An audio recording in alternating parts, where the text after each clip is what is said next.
Assalamualaikum warahmatullahi wabarakatuh. Sahabat Sinergi PTB, perkenalkan saya Haji Mamunir, konsultan dari PTB untuk produk farming ya. Oke, pada kesempatan ini saya dari tadi lihatin HP ini banyak pertanyaan bukannya nih dari beberapa mitra atau para petani yang berkaitan dengan eco farming terutamanya. Mulai dari bagaimana kita membuat larutan, bagaimana aplikasi, terus disimpannya harus bagaimana, apakah yang mana diperlukan, takarannya berapa, pokoknya banyak lah pertanyaan-pertanyaan yang seringkali bermunculan. Ini kita satu bahas dulu dari beberapa pertanyaan yang sering muncul di kita ya, di konsultan PTB ini. Sebenarnya ini insya Allah sih kalau dengan ini bisa dibaca dengan baik, santai. Memang betul, ini kebanyakan tidak hanya petani Bapak Ibu sekalian, hampir semua karakter orang Indonesia itu utamanya ini tidak senang untuk membaca, rupanya pengen langsung nonton, langsung lihat bagaimana penjelasan lebih rincinya, begitu kira-kira.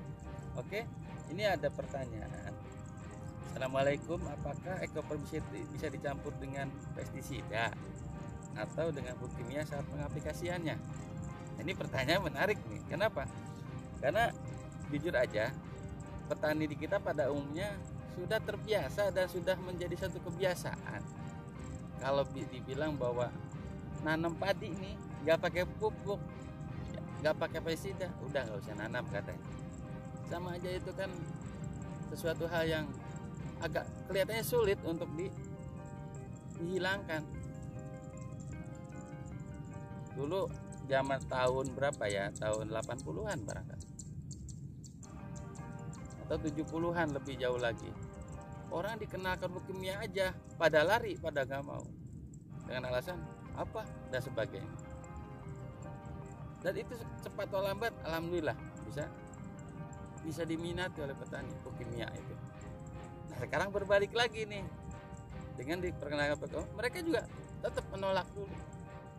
Nah, supaya ini bisa clear ya, antara kemauan petani, antara dengan petunjuk produk yang tadi ditanyakan, apa boleh pupuk kimia itu bisa diaplikasikan dengan eco farming?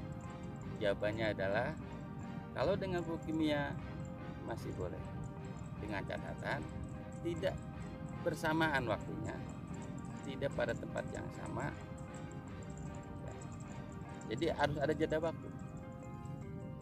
Tapi itu kalau kita yang belum yakin loh. Kalau sudah yakin, ngapain harus beli pupuk kimia? Orang di pupuk eco farming itu sudah lengkap Bapak Ibu sekalian. Nih saya juga kebetulan bawa juga nih contoh pupuknya. Nah ini tuh, di sini udah jelas di komposisinya, ada izin Kementannya. Ini ada kandungan nitrogen, itu kan urea kalau pupuk kimianya. Ada kandungan P-nya itu SP36 atau kaliumnya ya dari KCl, bahkan yang sudah di mix itu NPK namanya. Nah, intinya pertanyaan yang Bapak Ibu sekalian yang sering bermunculan, bagaimana kapan bisa dikolaborasi dengan pupuknya, pada prinsipnya boleh-boleh saja. Cuman hanya tadi yang saya sampaikan 5T-nya ya, jangan sampai kita tidak tepat waktunya. Artinya bisa jadi petani kan asal boleh dicampur aja lah. Ini setelah dilarutkan langsung diaduk dengan urea, nggak begitu caranya. Tetap sesuai dengan jadwal. Ini punya jadwal, pupuknya punya jadwal. Yang penting kita punya rentang waktu. Nih pada umumnya nih petani kalau pupuk seperti ini rata-rata umur 10 hari untuk pupuk kimia. Paling cepatnya kadang-kadang yang rajin itu 7 hari. Nah, kita di sini pupukan kedua berarti kan. Dan pupuk pertamanya tadi di lahan sudah dilakukan. Nah, umumnya petani di awal sebelum melakukan penanaman jarang Pak Bapak Ibu sekalian melakukan pemupukan dasar. Nah, ini masuk dong di pupuk dasar. Lalu yang kedua pada tengah-tengahnya pupuk kimia boleh, nanti dilanjut dengan ada umur 14 harinya atau 15 hari. Nanti ada pemupukan kedua biasanya petani itu untuk NPK-nya lah, misalnya kalau pertama urea biasanya. NPK biasanya pada umur 35 atau 30, 1 bulan lah. Nah ini kan masuknya di umur katakanlah nanti umur 28-30. Nah itu jangan sampai berbarengan aja Bapak Ibu sekalian. Kalau pupuk kimia itu tanggal 35 hari misalnya atau 30 aja, kita harus menyesuaikan intinya. Kalau yang 30 hari berarti ini yang ditunda dulu ke paling tidak jeda waktunya sekitar 5-7 hari. Nah, pertanyaan yang berikutnya tadi kan udah jelas. Pupuk kimia no problem ya, tidak ada masalah.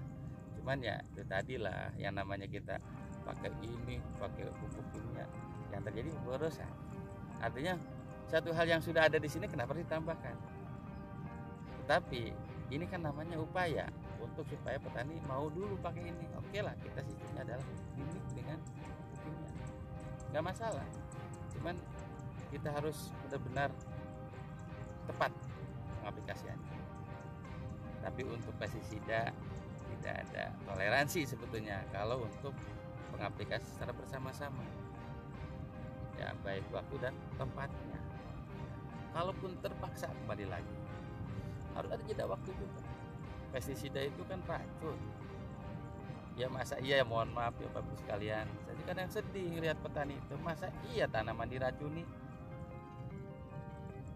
Sebenarnya racun itu yang dimaksud adalah untuk membunuh hamanya. Tapi kalau hamanya ada, kalau nggak ada berarti tanaman dong. Makanya ngapain kita juga harus terlalu jor-joran menggunakan pestisida. Tapi saya mohon maaf para petani, pesan pestisida adalah suatu langkah terakhir, bukan langkah awal. Ingat loh, langkah awal itu kita harus menggunakan dulu dengan cara-cara yang secara teknis, misalnya pilihan bibit ataupun benih yang unggul yang tahan hama dan sebagainya. Terus kita ada pembersihan saluran, pembersihan hama, gulma dan sebagainya. Itu satu langkah-langkah untuk mengurangi daripada serangan hama Pak Bapak sekalian. Hama itu kan biasanya akan senang di tempat-tempat yang memang tidak bersih lah, atau rumputnya yang benar-benar ini benar-benar tidak terawat gitu kan. Nah itu sering. Yang jelas intinya bahwa eco farming dengan pupuk kimia masih bisa, bahkan ada toleransi dari pupuk eco farming itu boleh menggunakannya dalam batas 25%. Artinya begini, ini perlu Bapak Ibu sekalian mitra PTPS, 25 itu pengertiannya begini. Petani katakanlah 1 hektar itu menggunakan 4 kintal. Kalau 20% berarti berapa dong? 1 kintal. Sering ini multi tafsir yang terjadi. Ketika 25% berarti yang 75 eco farming, bukan begitu. Eco farming tetap full. Kalau satu tutup jangan dipotong ataupun yang dikurangi, tetap aja. Cuman penggunaan pubernya kita kurangi. Nah untuk pestisida, ya mohon maaf saya bilang, tindakan itu tindakan terakhir. Dan jangan sampai lupa, biasanya petani itu punya tangki cuma satu-satunya. Ketika tangki itu bekas, maaf ya, pestisida yang racunnya masih ada, itu bisa aja ketika ini di aplikasi lewat tangki yang tadi digunakan tanpa harus dibersihkan dulu dan sebagainya, yang terjadi apa? Wah pupuknya jelek katanya, itu tanaman saya jadi kuning-kuning. Itu kesalahan yang dilakukan tanpa disadari. Sebetulnya ada cara khusus bagaimana kita untuk supaya efektif ini. Artinya tangkinya itu yang bekas pestisida harus dibersihkan dengan 3 tahap. Yang pertama adalah cucilah dengan air tanah yang maksudnya air yang dibuat larutan tanah. Air tanah yang memang dilumpurkan gitu. Supaya tujuannya kenapa harus dengan tanah? Karena tanah itu salah satu media yang bisa menetralisir bahan kimia. Cuman rentang waktunya yang memang ada yang mungkin 1 jam atau 2 jam, atau minimal dengan tanah itu sama aja. Mohon maaf nih ya, kalau kata Ustadz untuk najis mogola tuh itu harus pakai tanah. Ya mungkin inilah inspirasinya bahwa tanah itu bisa menetralisir. Yang kedua itu gunakan air sabun ataupun air deterjen ataupun sejenisnya untuk membersihkan tanah-tanah yang menempel, bisa bersih kembali sekaligus untuk membunuh bakteri.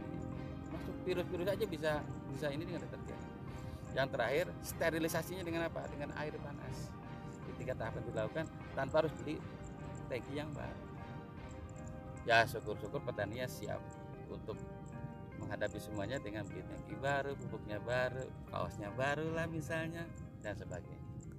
Jadi intinya pertanyaan tadi bahwa eco farming masih bisa digunakan atau dengan pupuk kimia. Adapun dengan pestisida, ingat, pestisida bukan satu-satunya cara untuk pengendalian, terkecuali kalau melebihi batas ambang ekonomi. Jadi bisa saja kita gunakan eco farming, lalu pada kondisi tertentu kena serangan namanya sangat-sangat luar biasa, ya silahkan, itu udah terakhir pilihan. Daripada kita gagal panen, ya kita upayakan. Oke, para petani Indonesia, saya kira untuk menjawab semua yang tadi dikatakan, bagaimana dengan eco farming ini bisa dikolaborasi dengan kimia atau tidak, jawabannya boleh. Dengan pestisida hanya pilihan terakhir saja, bukan berarti belum apa-apa semprot. Nah ini hal yang memang perlu kita edukasi para petani. Jangan sampai tetangganya nyemprot ikut nyemprot. Nah itu yang jadi masalah. Oke, sahabat petani sinergi, kita cukupkan di sini dulu. Kita nanti lanjutkan dengan pertanyaan berikutnya. Saya akhiri dan sampai jumpa. Mudah-mudahan bermanfaat. Salam petani cerdas, lahan subur, petani makmur. Assalamualaikum.